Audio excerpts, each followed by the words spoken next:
But yeah, let's get into it. Let me explain what this is. This is Diagnose Your Chess. This is a weekly show that I do for Chess24 and cochess.com. And on this show, what I like to do is I like to look at viewer games and help people figure out how to improve their chess. So what I have been doing for this show for the last couple of weeks is I've been asking folks to submit games that they want to take a look at. The only restriction I have is that it can't be a game that you won. It has to be a game that either you lost or you drew, because I think these are the best games to learn from. And I'm always happy sharing, my losses. So I feel like we should be generally okay with looking at our losses and our failures and our mistakes, as this is usually where we can improve our chess the most. All right, so this is Seth's game. He's playing white here. So Seth is rated around 1440. His opponent is rated 1860, so a couple hundred points higher. And this is a 90 plus 30 game. So this is classical time control. So very serious game, actually. And we have here semi-Slav. White takes on d5. Okay, e takes d5, queen c2, g6, bishop g5, bishop e7, e3. Okay, kind of a normal opening. Knight d7, castles, castles, rook c1, king g7. So Seth has a question about the f3, e4 plan. And yeah, I mean, this is a typical plan in this kind of structure. So we would usually refer to this as Carlsbad structure, coming from the Queen's Gambit declined. And basically it's defined by white having these like 5 pawns and an open c file, and black having these 4 pawns and an open e file. And of course, these 3 pawns on the king side. So this like well-known structure, Carlsbad, usually comes from the Queen's Gambit declined. Here we actually get it from a Slav move order, which is a little bit rare, but it happens. The way we normally get this structure is through the QGD, with like knight c3, knight f6, white takes immediately, goes bishop g5, c6, e3, and we have the exact same structure here. And it can be useful to study these specific kinds of positions because they can give you like ideas of what to do in the middle of the game. So one such idea is for white to develop with, let's say, bishop to d3, black castling, and putting the knight on e2. And the advantage of putting the knight on e2 is that it lets you play this exact pawn move, f3, and control the e4 square. So this is definitely a very thematic idea for these kinds of positions. Not only do you control the e4 and g4 squares, you can also try to build a strong center with e4 yourself. So this is absolutely one of the main plans in the position for white in this structure. Now, whether it works in every single position or not is certainly dependent on what black does, but this is a big thing that white tries to do. So typical line could go like knight d7, let's say castles, rook e8, queen c2, knight f8, and then white can play like f3 here, for example. And the idea would be to one day play e4, the rook can come either to d1 or to e1, king usually swings over to h1, just so that you don't get bothered by any tactics on the diagonal. And basically white tries to build the center. The second plan for white in these positions, just so we're all aware, is to go for the famous minority attack. So in this position, instead of playing f3, for example, white could also consider playing a move like a3 or rook to b1. And why can't I make moves? Okay, here we go. And this is a move that helps white push the b pawn. And so the idea behind this one is very simple. You go b4, b5, right?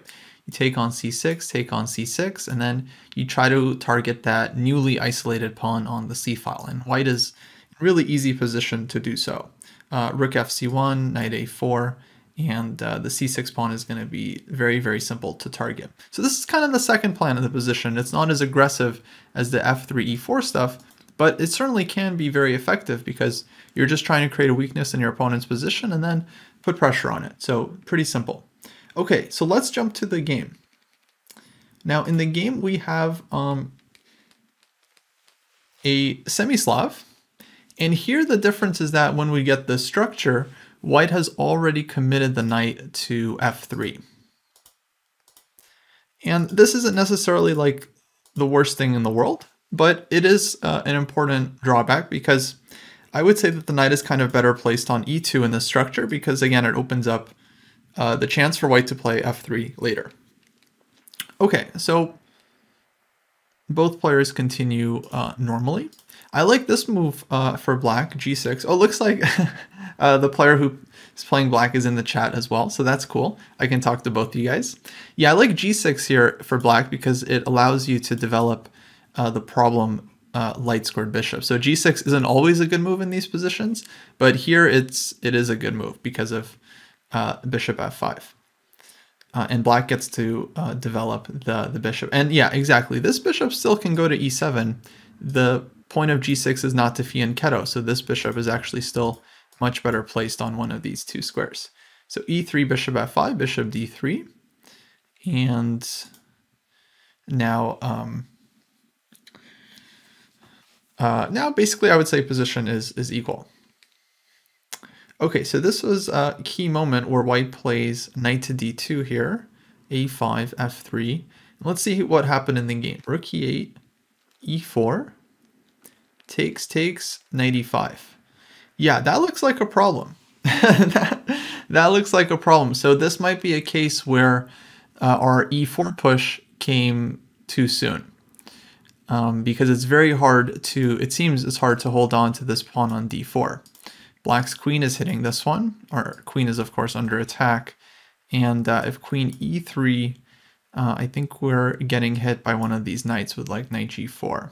Right, so queen e3, knight g4 happens. Queen d3, black repeats once. Queen back to e3. And now black figures out knight fg4 is the way to go. And all of a sudden white has huge problems, it seems. Yeah, so take. We get a bunch of captures. But black goes rook takes d8. And now if white takes this one, black can just take on d2. With, looks like just super active rook and feels like completely winning endgame. I mean, so many pawns hanging in white's position. I guess rook f2 holds on for now, but the e5 pawn is also very, very weak. Okay, so yeah, basically after this knight e5 shot, which nice job to black for finding this one. Seems like, yeah, we're just in big trouble because the center is just not stable enough. So does that mean that e4 was wrong? Like in this exact position, yeah, it feels like concretely simply doesn't work. So now the question is, you know, do you need to have calculated that, right? Like, is that something that you should be anticipating? I think maybe it's like you would have to see from here, right? When you're thinking about it from this position, e4 takes, everything does look good, but yeah, if you look for resources for the opponent, you might notice knight e5, and you might notice that that's going to be leading to problems. It's certainly not easy. This isn't the simplest tactic to anticipate, a tactic coming from your opponent, but that is what white had to do in this position. So that means that probably in this case, this f3 e4 plan might not have been the right thing to do here. The other plan that you could certainly consider is rook to b1. And kind of transposing to a type of minority attack where the idea is to play for b4, b5. If black goes a5, you'll play a3 and then b4. Rook f to c1, you try to get b5, try to create this weakness. And then your knight can swing around to d2, b3, try to use the c5 square. Or if black allows, maybe somewhere knight e5. Question, after bishop takes e7, was rook takes e7 better for black? I mean, it's possible. I'm not too worried about like the tactics in the game just because it seems like black was just in good shape here. So yeah, for sure black I think can take in this case on e7, and it does look like this one is still hanging and this one is still hanging. So this also looks like white is basically busted. Yeah, absolutely. But the real issue is basically just the pawn on d4 doesn't have kind of stable support and black is able to take advantage of that. With some precise tactics, like it should be noted, if black did not have this move knight to e5, if this move simply didn't exist, then white's position here would be quite good because the pawns in the center are strong. We have like e5 coming and then a knight can jump to e4. And white's 2 pawns in the center would be quite active. So it's only because of this move. And unfortunately, white's strategy just didn't work out. Now, apparently white actually won this game because of some insane mouse slip, according to the players. That's neither here nor there. So hopefully that was useful and for you, Seth. Unfortunately, e4 is like a very common plan, but tactics are tactics, and we have to account for them. One thing I would note actually is that maybe we did mix up the plans here a little bit, like just to crystallize the point. Because in general, in these positions, if you want to play for e4, then your rook on the c file is not necessarily super useful. It's actually going to be much more useful either on the d or the e files where it can support your pawns in the center. So if you do want to play more on the queen side, then I would suggest this rook shifts over to b1, you play for the minority attack, and then the other rook can use the c1 square. So that's how I would kind of play the position. And you can play both plans. You can put your rooks on b1, c1, and still go knight d2, f3, and kind of threaten to play e4. But it doesn't mean you have to play e4. Basically, the idea is you would just keep the tension. And by keeping the tension, you're always threatening to play e4. So let's say, just for example, you make some random move king h1, which is like helping your position anyway, and then black plays knight to f8. Now you might be, in a better position to play e4. Now that black doesn't have this like knight e5 trick. So a lot of times playing this type of position is all about just being very flexible and waiting for like the right moment to kind of advance, and always trying to like improve your position as much as you can before going for this like sharp advance in the center. So let's see. We have Sicilian with bishop c4. Not really the best move, but okay. d4. And now we actually have transposed into the classical variation of the Sicilian, where white plays bishop c4, one of the main moves. So g6 here is absolutely playable, going for more of a dragon setup. King h1, castles, f4, queen b6, knight takes c6, b takes c6. Everything looks perfectly fine for black so far. I think in general, when we play like a dragon setup as black in the Sicilian, one of the advantages is that like if white doesn't go for one of the sharp kind of queenside attacking lines, like the Yugoslav attack and stuff like that, it's pretty much just a very comfortable game. Now knight g4, I don't love these kinds of moves because a lot of times it's like, it can be hard to follow up on this one because this knight is just kind of floating. I feel like for me, the move bishop a6 would be a lot more natural just to start with this one. And then actually one idea for black is to maneuver the knight over this way, like knight d7, knight to c5. This can be one way to improve the position. Obviously the rook can go to b8. You can put this rook on e8 if you want. But I do like this position for black, especially the c6 pawn. It covers the d5 square quite nicely. Okay, but we got knight g4, queen f3, bishop a6, knight e2. Knight goes back to f6. Well, we didn't really lose a whole lot here. Bishop e3, queen c7, rook f2, c5, c4. I like this c5 move because it like actually poses some problems for white, right? Black has this threat to push c4, completely shut down the bishop, and can also go after this e4 pawn. So c4, bishop b7, knight g3. Now this is a position where I would strongly consider h5. Yeah, I think Engine agrees. Because not only do we threaten simply to play like h4 to harass the knight, but we also grab the g4 square. So this is definitely the move. I think white would probably have to go bishop c2 here. And then we can either play knight to g4 and like, I mean, maybe even take on b2, but yeah, knight g4 looks like black would be getting some nice activity here. Rook b8 also possible. In this case, I kind of feel like black should be looking at both sides of the board. I mean, the dragon bishop is always pointing towards the queen side. So in general, black's play in the Sicilian is considered to be on the queen side. But there are many cases where black can also kind of counterattack on the king side, especially when this bishop is on b7, pointing this way. So whenever you have like a fianchettoed bishop, you know, you're always staring at one side of the board. But when you have two fianchettoed bishops, you can kind of play everywhere. Because these two bishops, I mean, they really work extremely well together. And as soon as white, you know, opens anything up, some e5, f5, I mean, the bishops are going to kind of dominate the board. So bishop c6 is a reasonable move here. A lot of times the idea behind this one is to push a5 and a4 and take some space on the queen side and go after this b2 pawn. The queen can also use the b7 square, which I think might be black's point. So bishop c2, rook b8, rook b1, queen a5. I mean, it actually looks really nice for black. I mean, I think black is doing great.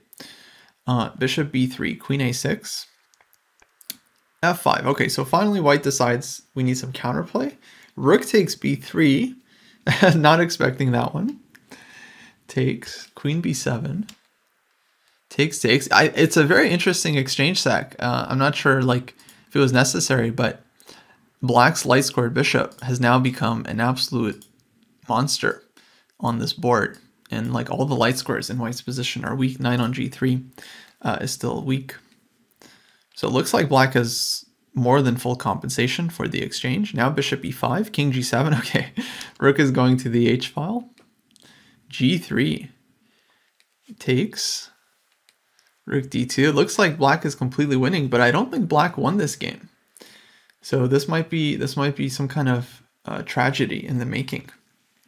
Queen a5, bishop h1 takes, queen f3. I mean, it looks like we're just on the verge of checkmate. I'm expecting like a mate on every move, but we take on h2. Rook takes h2. Can't take, right? Because queen g2. So queen c3 check. e5. Bishop h6. King takes. And now, unfortunately, white has won the exchange and somehow gotten into this endgame. So if we had just taken with the rook here, it would basically be game over. Yeah, kind of unfortunate.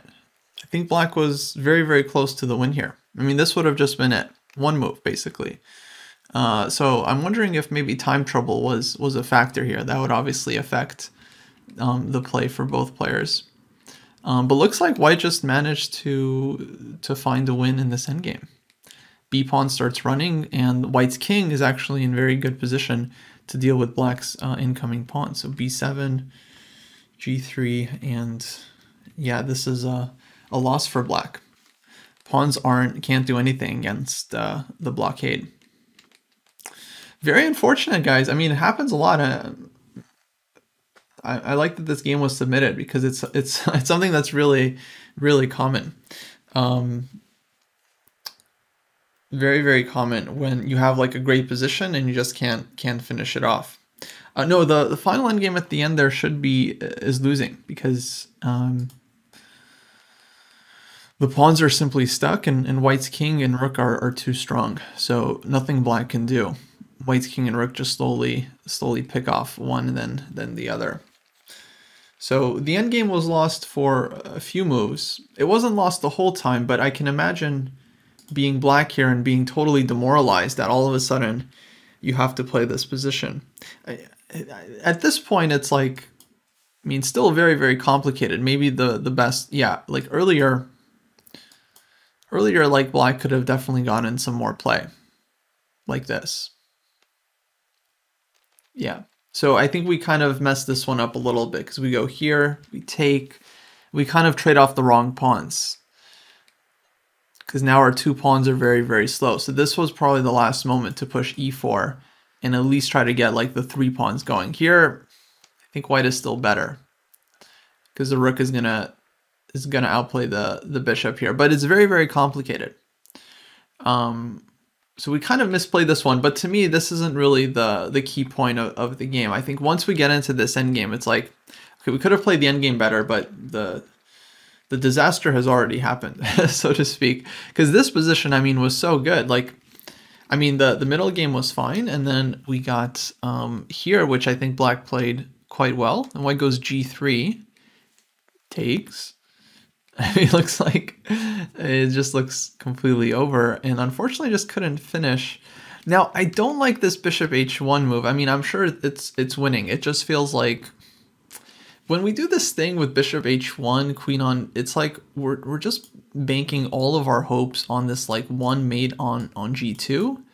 And it's like the bishop can attack more squares than just g2. So it's a very awkward construction actually, because all white needs to do is defend the 7th rank. And now your queen is like tied down to the bishop.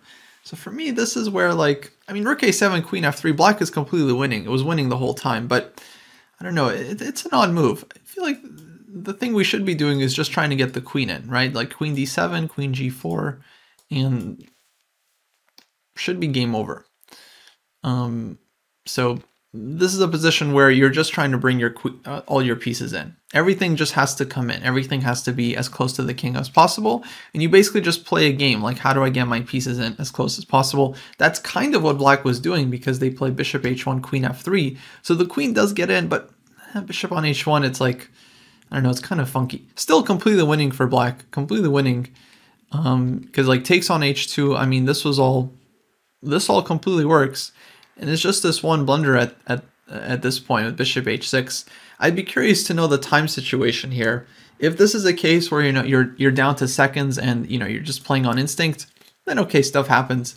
But if we had like any amount of time here, if we had a minute left on our clock, 30 seconds, this is something that unfortunately we just have to keep track of. You just have to keep the board objective. You have to stay like focused. You got to breathe, don't lose your mind, and just calmly look at the pieces and calculate. Just calmly count squares. See what is attacking what and what's happening next. And you'll see, okay, king takes h6, white takes the queen, takes the rook. So you got to go rook takes h6. I mean, black played really a high-level game so far, so I'm sure this was possible for them to see, but some kind of accident happened at this point, and yeah, unfortunate blunder. Okay, Vic, I hope that was helpful if you're out there. Unfortunate game. I do feel like you played well, just needed to find one more good move to finish it off, and that would have been it. All right, let's jump to Joel's game. Okay, so Joel is playing black in this game. He's about 20-30 here on Lee Chess. I think this was a 10-minute game. And opponent is rated 1990, so very similar.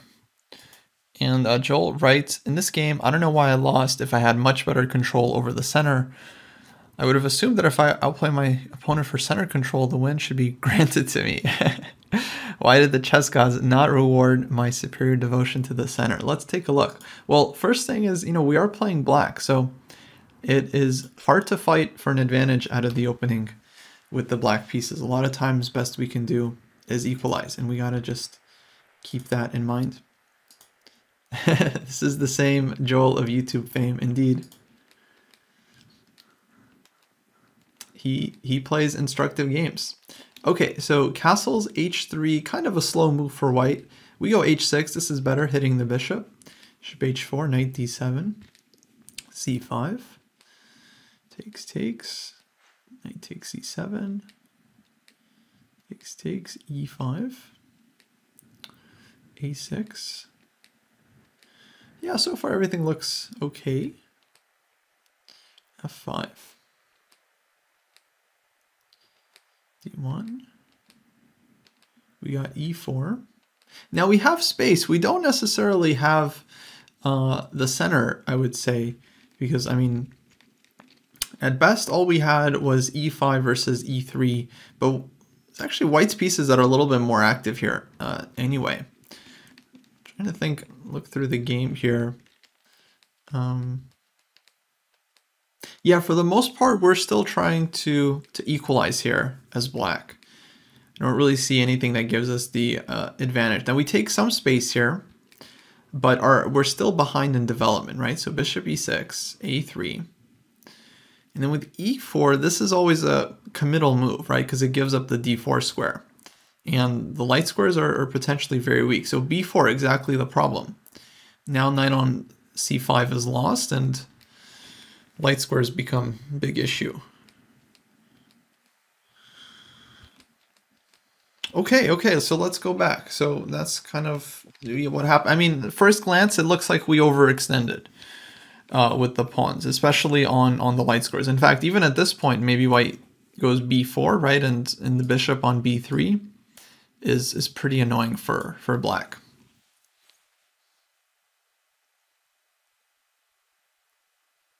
Yeah, if we just think about just sample position, let's say, we go knight e6, white plays bishop b3, and whether or not we go for the endgame, this pin is just kind of awkward, and we're having a hard time developing the rest of our pieces because of this.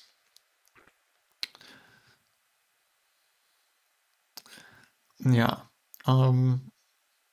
So f5 to me it's quite ambitious, especially because we haven't really like completed our development here. I'm trying to think what I would have done differently in this game. I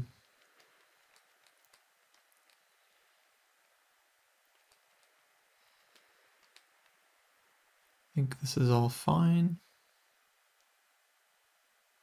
To be honest, like, I'm not sure I would play e5 here. Because, well, as we saw in the game, e5 in the long run opens this diagonal, and white's light squared bishop gets a very strong diagonal to work with. So e5, I think, is a move that you can play in these positions, but mainly when you're trying to develop your bishop somewhere out here. So if the bishop needs to be somewhere on the king side, like bishop f5 or bishop e6, then okay, you can play e5. But in like queen's gambit decline positions, typically the bishop is actually really happy on b7.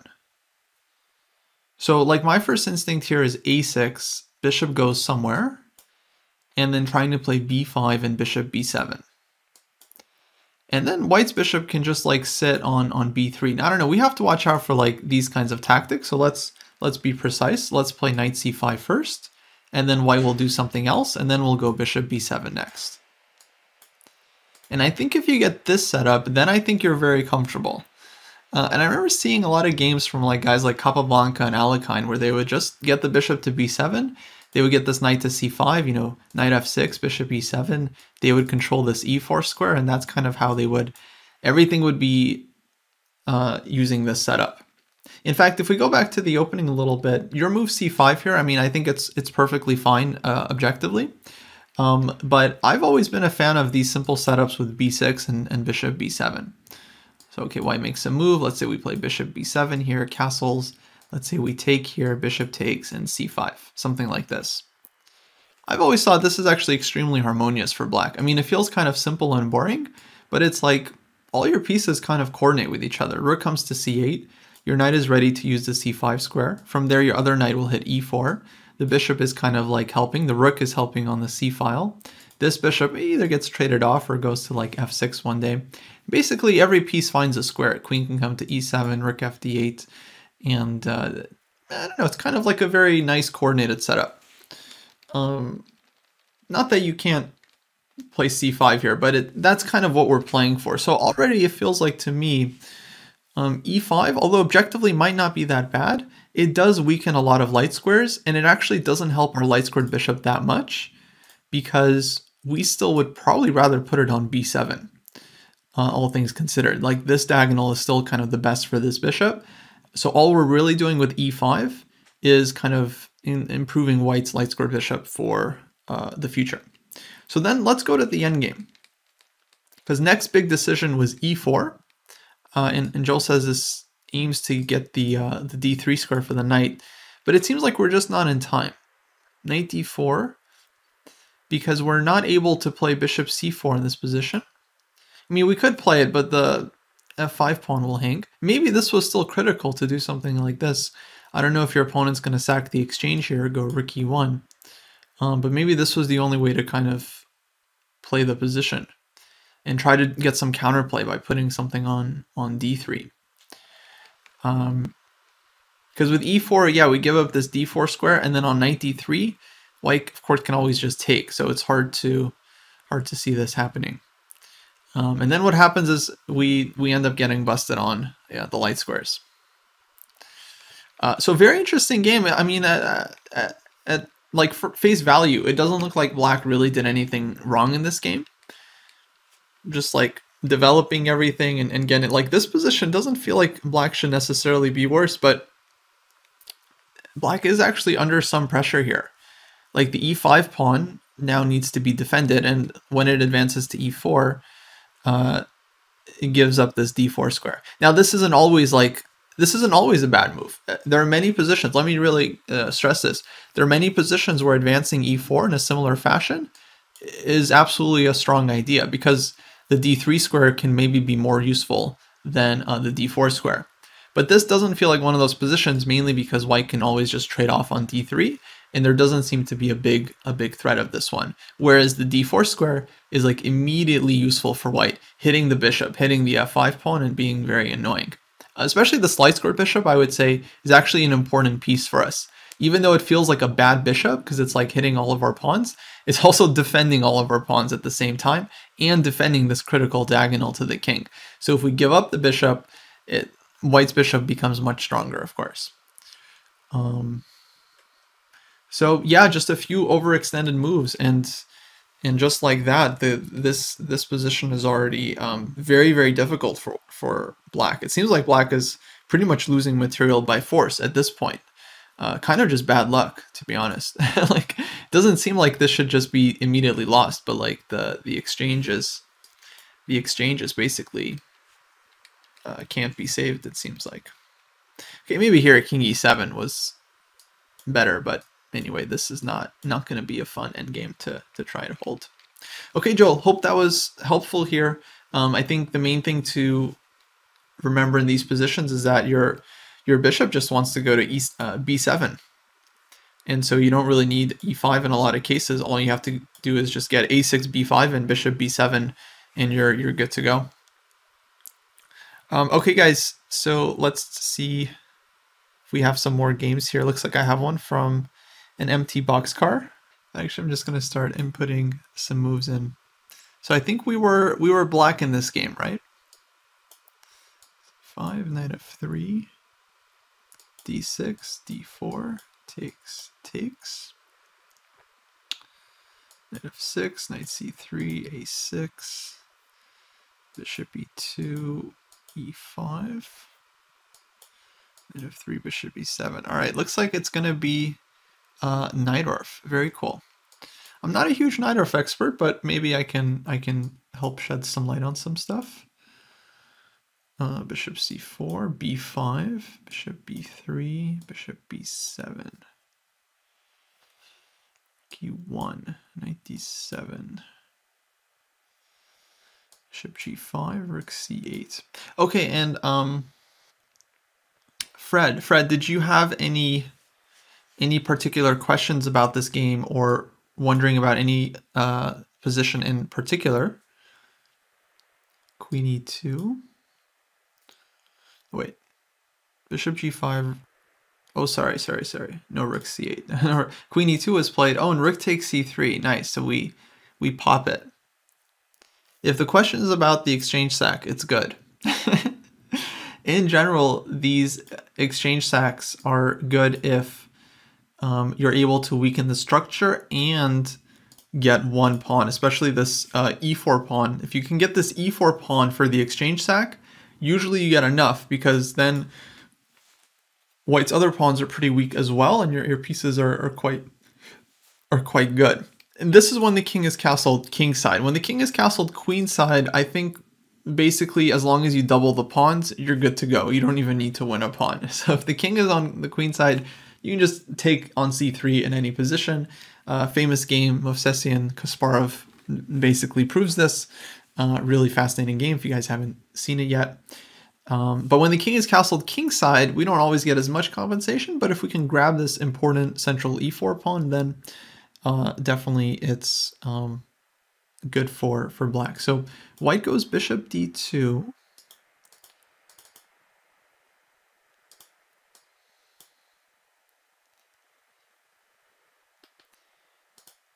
And let's see.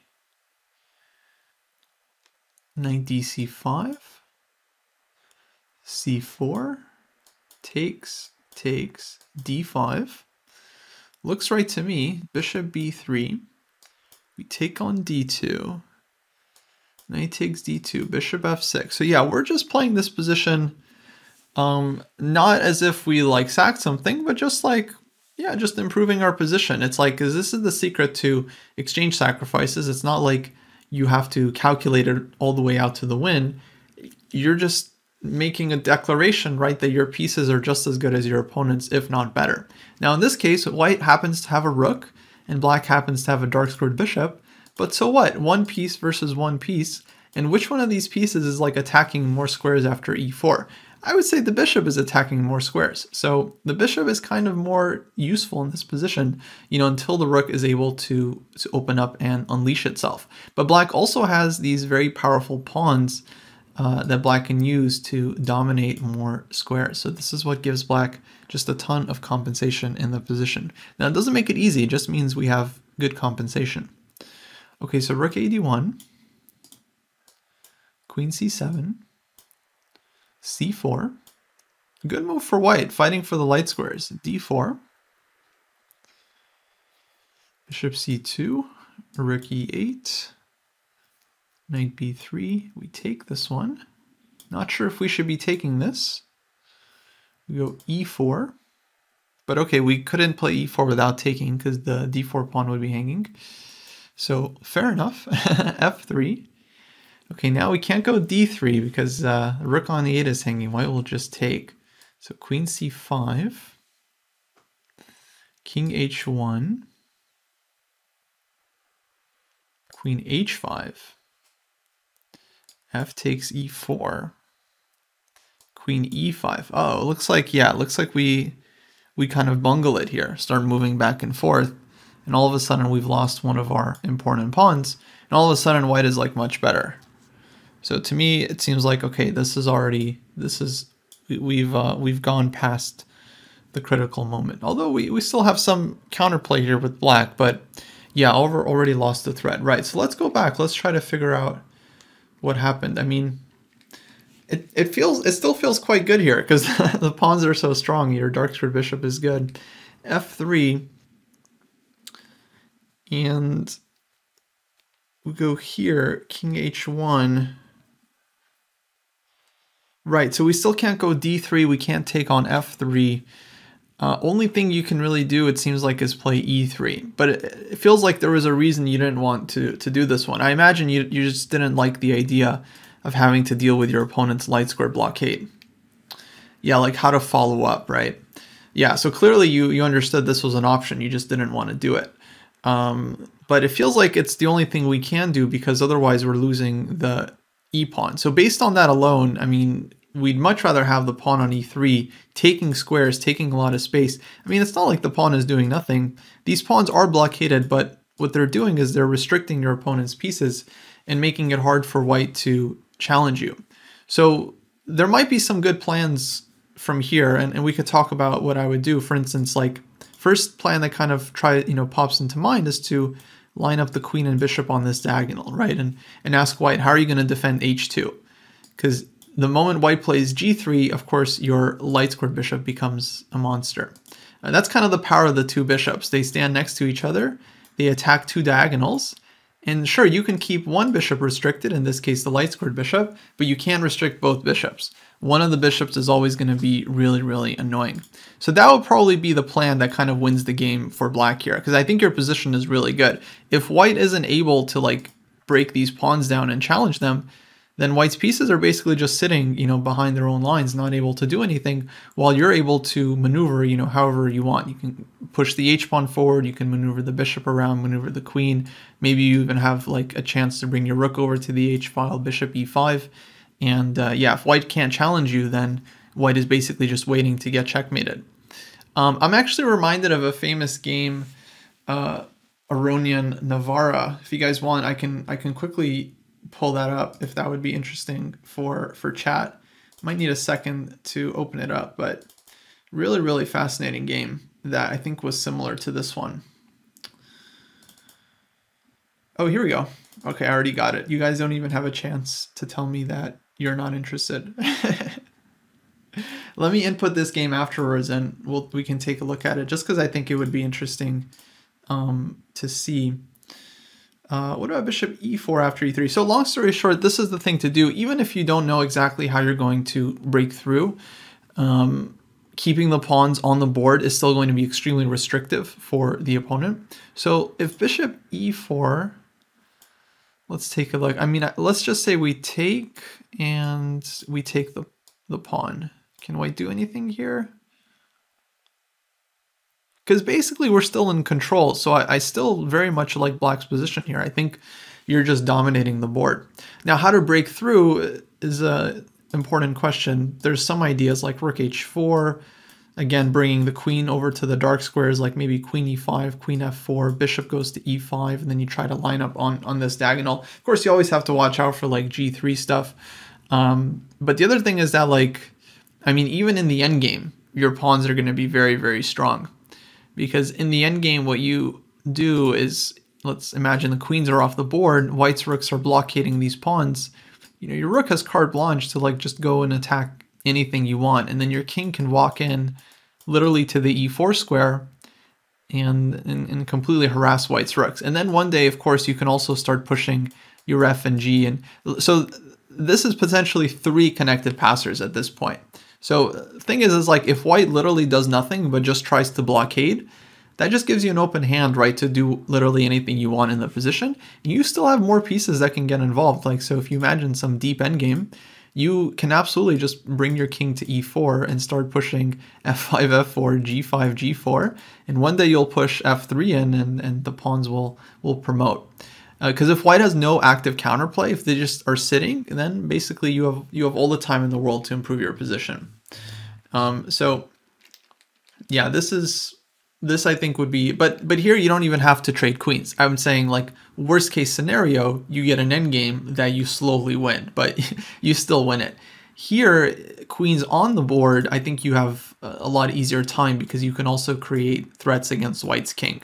So the idea would be like maybe queen e5, rook h4, maybe use the h-pawn like h5, h4, h3 and try to open the diagonal. Your bishop can get involved at some point, like bishop h4. Yeah, basically if white is just sitting, it's only a matter of time before you open up the king. But interesting example, again, thank you for sharing. I mean, I think this kind of thing happens a lot where we find like a good sacrifice and then we just simply don't have enough energy or enough steam to kind of really convert it. Because the sacrifice definitely was good, and I think you played it very, very reasonably for a good number of moves, like 10, 12 moves. I think you played it absolutely fine. Just here, we didn't have enough confidence in the strength of these pawns. Okay, guys, let me show you this one example between Aronian and Navara, because this game I thought was very impressive. I mean, really, really good. High quality chess. I don't know if you guys know Levon Aronian, but yeah, the guy knows some tricks. So here, Levon is playing white, and Navara is playing black. Navara also very, very strong in his own right. I mean, 27, 30, 40 level GM, super, super talented. And they get a Queen's Indian. White goes b3. Bishop b4 check, goes back. Okay, both sides develop basically pretty normal here. Knight e5, queen c2. Black goes c5. Here white takes on c5, goes rook ad1, kind of giving up the center, but with this kind of pressure and leaving black with what they call hanging pawns. When you have 2 pawns in the center, both on open files, these are known as hanging pawns, and they can be strong, they can also be weak, they can be targets as well. So queen c8, e4, and white goes after the pawns, bishop f8 here. If d4, I believe the idea was to advance with knight to d5, using the power of the bishop on the diagonal, where if black takes this one, there's e takes d5, just for example, and then maybe white can try to play like knight c4 and push d6, bishop f4, this kind of thing. So this d pawn can become pretty strong for white. So black goes bishop f8, f4, d4, knight d5, knight takes d5, e takes d5, f6. Okay, so important moment.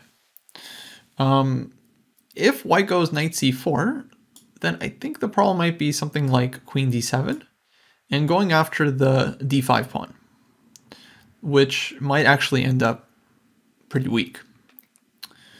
So Levon plays on f6, very nice move, rook d e1. And this might have been computer preparation, I'm not sure. The computer certainly approves of it, so that's why maybe this was something he might have cooked up at home. It's certainly not the most obvious idea at first glance. But he leaves the knight on e5 under attack because if black takes this one, white gets the second pawn to e5 and then is going to have two very strong pawns, d5, e5. Okay, so black takes. I mean, he can't really tolerate the knight for very long. If he plays like knight d7, for example, then white would be able to go knight c6. And this knight on c6 is very strong. So takes, knight d7, e6, knight f6. So white has sacrificed a full piece now, and two pawns on d5 and e6 are really strong, but black is threatening to take this one. So what to do? Well, the two pawns must be kept alive. So Levon goes ahead and sacrifices the rook just to take on f6, just to keep the pawns on d5, e6 alive. So takes, queen f5. Okay, so now you guys can maybe see why I was reminded of this game based on the game we were just looking at. So now we have these pawns. White has given up a full rook here. So no more exchange, you know, that's kindergarten. Here, Aronian has sacrificed the full rook, but these pawns are completely restricting all of black's pieces. The bishop is coming to e4, the rook can use the e4 square, and this is going to be really devastating attack. Okay, queen d8, rook e4, rook e7, rook g4 check, king h8, bishop e4. So white just brings in everything. These pieces, again, are these pawns just dominating the board. Rook c8, rook h4. And now it's just, notice white didn't even glance at this f6 pawn. Like, we didn't even consider taking it, because that would kind of give black's pieces like some scope at some point. Although here already we're ready to take on h7, which means we're kind of ready to take on f6. And if black plays some move like rook c7 here, then we can take, and then if bishop g7, we have rook takes h7, for example, and yeah, lots of bad stuff. For example, we take, and queen is hanging with checkmate. So game over, definitely game over. So Navara played king g8. White takes on h7. Bishop takes d5, just desperation. Queen g6 check. Rook g7. And then queen h5. Silky smooth, setting up the mate on h8 using this pawn. And the queen, of course, and yeah, black just doesn't have a defense. So he took and was mated. So amazing game.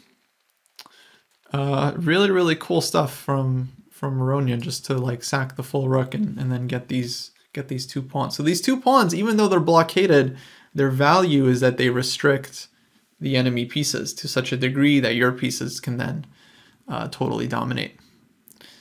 Okay, Fred, hopefully that was helpful. All right, guys, I have a couple more games to go through here. So let's see, I have three, one from MT Peb, one from Julio, and one from Ein some Yagar. Okay, so Julio's asking about the middle game. Says, I felt very uncomfortable in the middle game, wasn't sure about what my plan was. Looked like I was building an attack, but I don't think it was sound, and black could have stopped it at any point with f5 or f6. So yada yada yada, what can I do? Okay, let's take a look. So here we're playing white. Julio's about 2100, his opponent 2130. Actually, is it Julio or Julio? I've been saying Julio this whole time, but it could be Julio. I don't know. Please help me. Okay, bishop c4. So we're playing kind of Grand-Prix attack style. a6, d3 here. Now, one thing actually on a6, maybe we should be playing a4 here to keep the bishop on b5. Oh, it's Julio. Okay, my bad. My bad. So a4 might be the move you want here, so you can keep your bishop on the diagonal, and this one can point, and then you can play like f4, f5, and try to put pressure here. So I think that's kind of the way. Although I feel like a lot of players, I don't know 100% about the theory here. I feel like knight f3 is usually the move, and then if I mean, if black doesn't take, let's say here, here, here.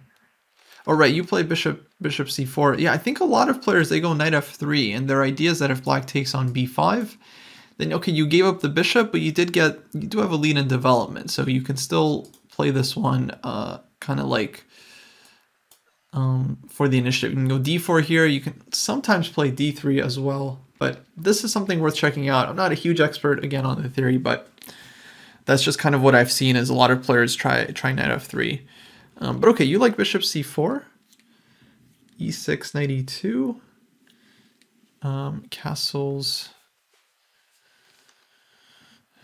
a6, and yeah, I think maybe a4 would be the way to kind of keep the pressure alive. Because if you give up the light-squared bishop, I don't know, I don't really believe in white's position at this point anymore. I just think black's light-squared bishop is a very powerful piece, and I don't really see like what white has in terms of compensation. Like you can play f4, but for me, all it's doing is like just weakening the light squares on our king side. So d5, e5, we get this kind of French-like position. Now we go d4. Okay, well this is important, and now I think white's position actually kind of makes sense. And now it just looks like a French. We've shut down the bishop on b7. My guess is black should have done something different. You know, they don't even have to play d5 here. They can also play d6 and keep the position more flexible. Well, okay, we get this. We get d4. Takes bishop c5, bishop e3. Castles.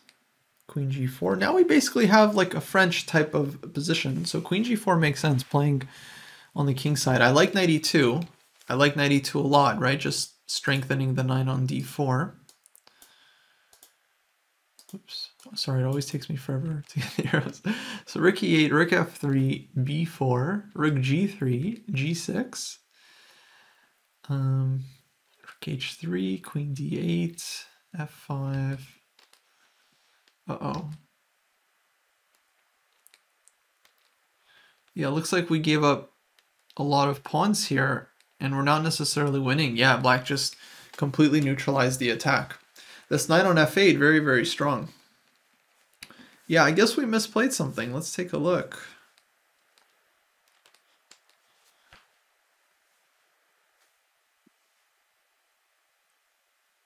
Okay, one idea is to try to play h4, h5. I guess if we understand that rook h3 and queen h4 is kind of met with knight f8 and black is kind of solid.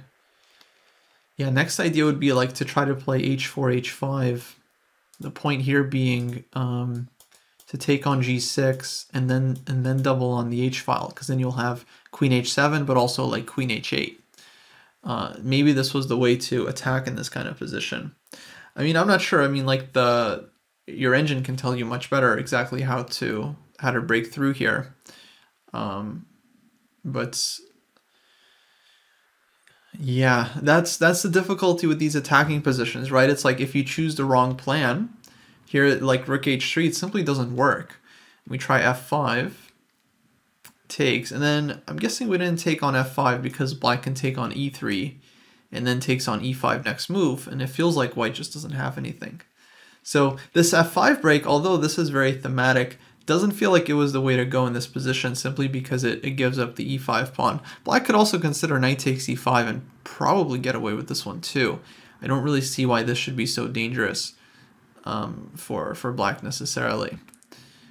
but what black did is fine. So this was basically, it seemed like a case of just choosing the wrong plan. Because we kind of need this pawn on f4 to keep e5 defended. And it just seems very difficult to get f5 in. Now, maybe if this knight was on f3 instead of e2, you control the e5 square, then it makes e5 a lot more doable. And then that becomes a bigger plan. Or I guess has more potential.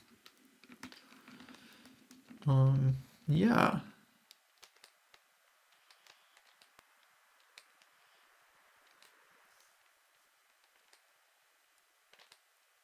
The other move you can also throw in these positions is like rook a d1, because your rook just kind of, because this is your main blockading square, like the d4 square, so you do want all your pieces to kind of help. Maybe even rook a e1 is another way of like helping the e pawn in the long term. But this is just a small thing. I liked your plan, rook f3, rook g3 very much. I think this definitely makes sense.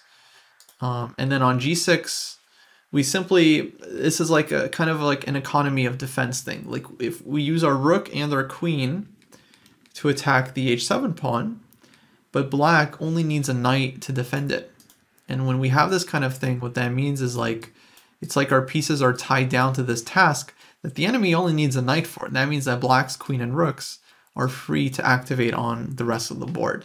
And that's why the attack can be, positionally, it doesn't really pay off for white, because we're just left with these pieces on the e file that are just hanging. Black has a couple of extra pawns, and yeah, nothing else is really going for white's position. So this is why attacking chess can be very risky, because you do have to kind of burn some bridges and play for the win, knowing that if it doesn't work out, you might end up with a bad endgame. Because of course white could have kept the rooks on the first rank, go rook fd1, king h1, keep like a very solid position, but then it's much harder to win the game that way. If you want to win the game, that often comes with taking some risk, but of course it doesn't always work out. So the plan was good, Julio. I think this was all totally fine.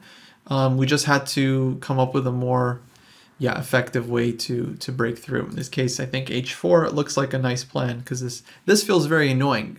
Playing h5, opening the h file, and then doubling your pieces there. Maybe even one day playing king f2, if you think you can get away with it. And I think you probably could actually, with this knight on d4 being so solid, and bringing the other rook to the h file. Yeah. What happens if black tries to defend with f5? Let's take a look. F5. So if we take en passant, probably knight takes, and the knight gets the e4 square, so that's kind of annoying. I would imagine we pull back. Let's say queen h3, for example, and then we just try to play h5 next move. I think we still get some pressure here with white. I kind of do actually really like the idea of this plan of playing king f2 and bringing this rook to h1, because the king does seem very safe on f2 here. This knight on d4 kind of holds everything down, like black has no way to get at your king, and then your rook can like open up on the h file.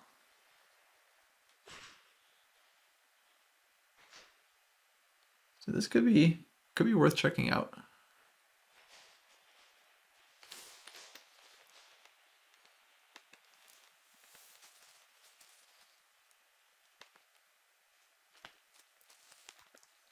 Okay, well, interesting game. Thanks for sharing.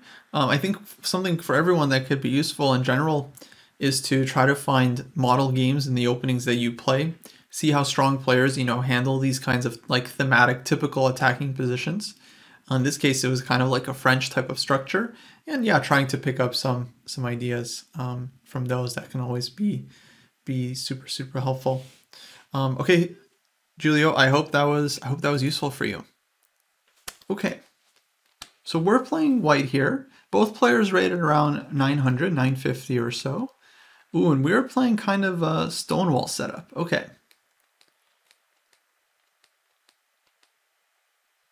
So big time Stonewall.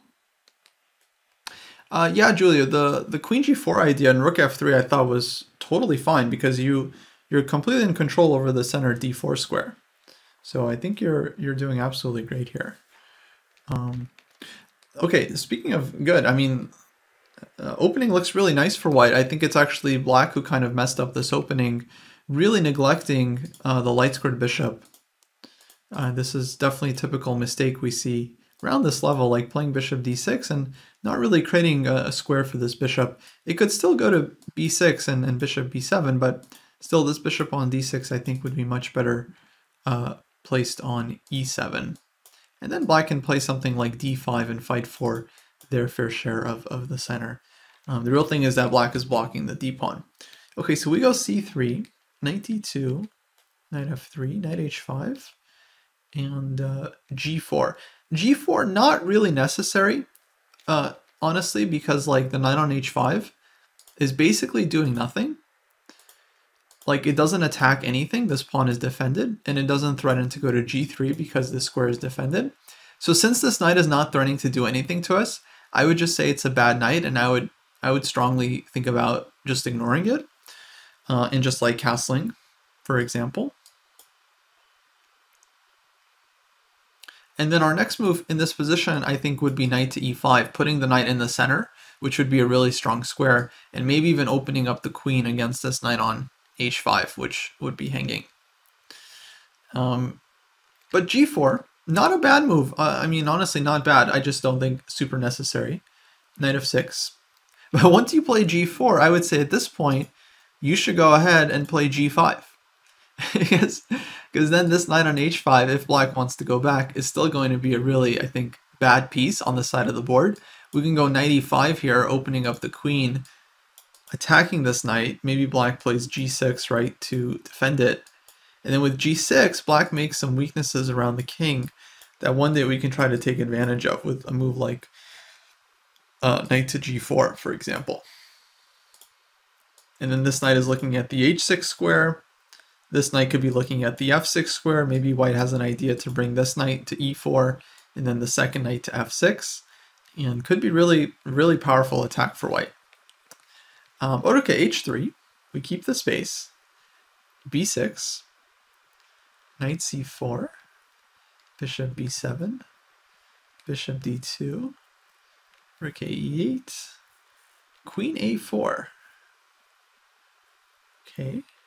So queen a4 strikes me as odd because I don't really see what we're doing here. I think this is a case where white basically couldn't figure out the plan, like what to do, because all their individual moves kind of make sense.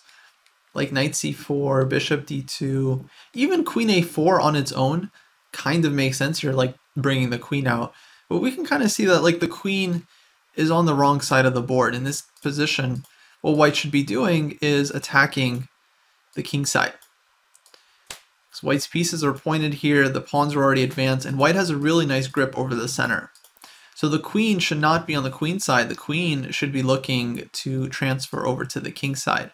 So if we do a queen maneuver here, we would want something like queen e2, queen g2, or pushing g5, and then trying to get the queen in to g4 or h4 like we saw in the previous game. So this would be the way for white to proceed in this position.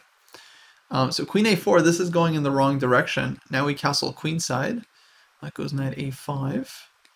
And oh, black finds a nice trick, knight a5, opening up against the knight on f3. So this one simply ends up hanging. So we lose the exchange here. And we end up down a rook. So kind of unfortunate tactic. It seems like we left this knight on f3 undefended. It all comes back to this queen a4 move. I mean, I think this move is more of a strategic mistake because the queen shouldn't be on the queen side. We don't really have a lot to do here. The queen should be over on the king side where you can actually put pressure against the king. But beyond that, the other thing that the queen was doing was defending this knight on f3, and now black actually has this target. So already here, black maybe had some tactics like knight takes d4, for example, and taking advantage of white's pieces on this diagonal. So this might have been like a tactical error as well. That one's not so easy to see, so I wouldn't really blame you for missing that one. But it is something we want to keep in mind in general, that all of our opponent's pieces, of course, have ideas of their own, and all of the opponent's pieces are always trying to do damage, right? So the opponent is always looking for possible pieces to attack, especially bishops are like snipers. You know, they're like long-range pieces. They can attack anything on the diagonal. They're always looking for targets. So this is one we definitely had to watch out for. And credit to your opponent for finding this nice knight a5 move, which is kind of like a double attack, hitting the knight on f3 and the knight on c4. Looks like we got a little bit of tunnel vision here because we take this knight on e5, where probably the best move would have been simply to defend our own knight with like rook f1. For example, where we don't lose any material. We defend the knight on f3, and if knight takes c4, we can recapture this one, and we are totally fine. What kind of move is queen a4? Well, queen a4 definitely strategic mistake, I would say, because the queen simply doesn't belong on that side of the board, and instead the queen would be better placed pointing towards the king side. But okay, I already made that point a million times. I don't want to beat a dead horse. I hope that's helpful for you, MT PEB. I would say this is one where we kind of lose the thread a little bit towards the end of the opening here. We need to decide where to put the king, and we need to decide what to do. At this point, since you've already advanced your kingside pawns, I would say the right plan was to push forward and hit the knight on f6 and get your attack going. Even considering something like queen to c2 and putting pressure on h7, this could have been another way to play the position with the threat of pushing g5 and going after this pawn. Okay, hopefully that was helpful. Let's see, guys, we are actually going to be wrapping up the show pretty soon. So I don't think I'm going to have time for too many more games. I think I'm just going to do one more from Einsam, just because they've been waiting. And Einsam Jager, if you are still in the chat, if you can actually please send me a link to your game rather than the PGN, because the full PGN, they can't, Twitch Whispers can't take it. So I need just a link to the game so I can go and grab it.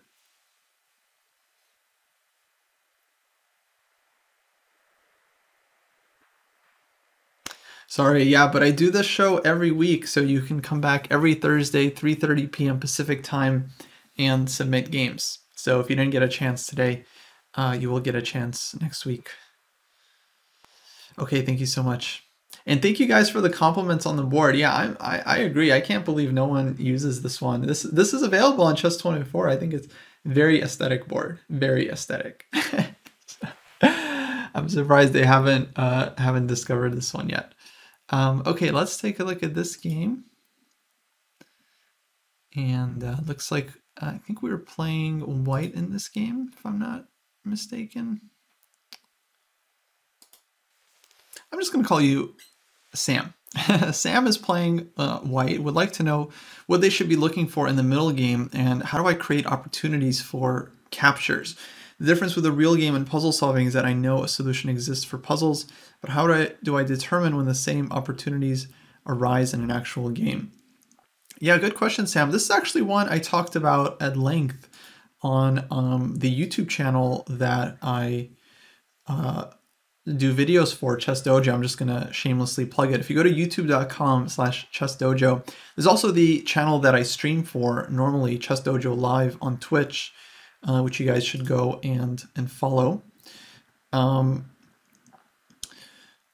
I actually talked about this question in terms of how to improve your tactical sense and like find tactics during the game. Because of course you never know when there's going to be a tactic, but you do want to develop a sense of like trying to calculate and be calculating on every single move and looking for opportunities basically on every single move, just using what you can in your opponent's position. And I encourage people to play longer time controls in general. If you're playing faster time controls, even something like 10 minutes, That's not a lot of time to actually look at the board and calculate. 10 minutes is pretty quick. So if you want more time to kind of develop your calculation and give yourself a chance to like spot tactics at the board, I would recommend playing longer games, maybe just once a week, playing a game like 30 minutes, 45 minutes per side.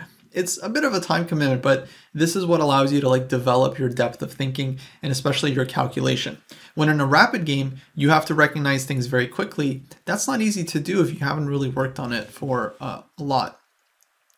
So let's take a look at this game. So we have Queen's Gambit, declined, Knight of 3, Bishop b4, Bishop d2. Takes on c4, Knight e5, takes on d4. Black grabs a second pawn. Queen a4 check though. Bishop d7, Queen takes b4. Whoa, Sam, what do you mean? Your tactics are good. Your tactics are good. You found Queen a4 check, Bishop d7, and you took here, takes, Queen takes b7. And now we're winning material. We're hitting the rook on a8. Or if Bishop c6, we got Queen c8 check, and we take here. But we lost this game, so something happened. Something dramatic happened. I would just want to point out one option we could have considered was knight takes d7, maybe simpler. Just first eliminating our knight on e5 that was kind of hanging. Trading this one, and then when black takes, then we just pick up a piece for free. But okay, Queen takes b4, Queen e5. We win a rook actually, so we win a rook. G6. Now we've won material. This is basically the technical phase of the game. We want to develop. E3 is good. Knight d7, Queen g7, Knight c5, Bishop c4, h5, castles, Rook g8, Queen h6. Queen gets out. We're still up the rook. But g5, black doesn't let us. We go f4. Oh, I am beginning to see what happened here. Takes, Rook takes g2. Out of nowhere, this rook on the g file ends up wrecking white's position. Very unfortunate. It's an understandable blunder, right? Like we played f4. F4 is a good move in spirit, like opening up our queen on h6. But unfortunately, the g2 pawn is hanging, so it just doesn't work for white. Yeah, a bit of a shame. I mean, other options include like something like knight e2 that we could have played here, and then the idea would be to go bishop c3 next. So knight e2, black does something. Our next move is bishop c3, hitting the queen and the knight. So this would have probably won the game for white. There is rook g6 that we have to kind of calculate.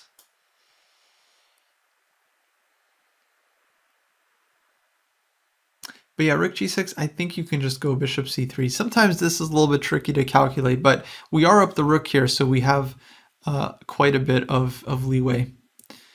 Like if queen takes here, then we go here, for example. And we gave back some material, but we're still up the exchange, and we should have, now that we've traded off queens, we should be completely winning here. Like rook fc1, for example, and the rook on the c file is going to be doing some damage. Black's rook on h6. Now out of the game. So it wasn't easy to win this position, but yeah, kind of unfortunate that we ended up blundering into this. It happens though, it happens. Now the question was how to actually find opportunities in the middle game. I mean, I feel like white did a good job of that here. I mean, in general, I would refer you to that longer YouTube video I made on this topic. But the idea is that you're working on your tactics at home. You're solving a lot of tactics on your own. And then during the game, you're actively looking for tactics basically on every move. And you're just looking for any possibility that you can. So whenever your opponent makes a move, you do a quick glance, you do a quick tactics check. Is there something hanging there? Do I have any forcing moves? Basically, you want to be looking at those forcing moves almost every turn and checking to see if there are any tactical opportunities. And if there is something there, then you can kind of focus in on it and try to calculate a little bit deeper. But that would be my main advice for you. Try to play longer time control games so you have more time to calculate and look at different variations in your mind, work on your analysis skills. And then during the game, You really have to try to be vigilant and be looking for patterns and tactics. Basically any move using anything in your opponent's position that you can justify. Maybe you have a possible check, possible capture, something is vulnerable. A lot of stuff you can use to kind of point to you in the right direction. But you got to also solve a lot of tactics in training. That's what helps you develop this kind of tactical sense, pattern recognition, and so on. Am I still doing the woodpecker method cycles? No, I just did that for the 1 month.